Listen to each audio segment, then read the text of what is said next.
Kwanana na ukunikili nikana mbanga siya malelu ni nisiende na ukitika kwa wingi ona kuidwa mateleva medingililo kwa tiamia ya malelu ni undu vatonye kako suvia mathayu ma akuwa.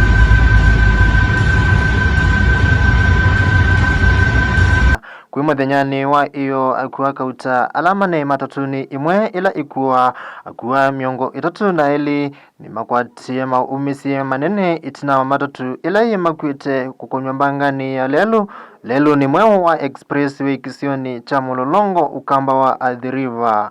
Matatu hii ila inatoa kwa mwendo wa yulu niyo inakimia ngali ingi ili dhivo ngali modemba wa Nissan na Prado ila sinaunga mitekisa seni cha kulikana kumala cha lelu mweo wa expressway.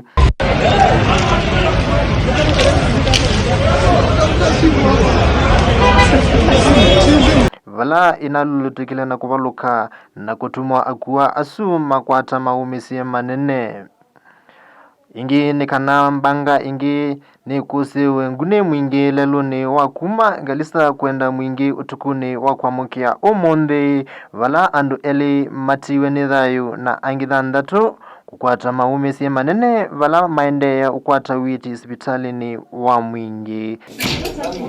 Tumepata accident na watoto wetu wamepata accident na gari. Tulipo ile kitu imetushangaza ni kufika mwingi level 4 tukapata hakuna dawa za kusaidia wagonjwa wakiwa wamepata accident. Hakuna hata gloves za kushukua huyo mgonjwa. Hata hakuna injection ya diclofenac, dawa ambayo ni ya chini kabisa. Na tumeshangaa hii hospitali ni level 4 kiasi gani? Kama tumefanya hiyo kazi yote, tumekuwa kwa uchaguzi, inasaidia nini? Kama mtu accident haizi saidika, tutafanya nini kweli? Ina maana gani kuwa na hiyo hospitali? Ina maana gani kuwa na level 4? Ina maana gani kuendelea na uchaguzi kama hospitali iko namna hiyo?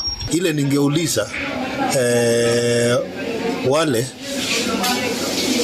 wako in chance ya hii area tukianzia na MCA na governor ni washughulikie hii hospitali, na isipokuwa hivyo hata Mungu anaweza kuwalaani, sababu kuwa na facility kama hii na isaidii watu ni makosa zaidi, makosa sana. Grivote ya Chen TV Mesha Kimanzi.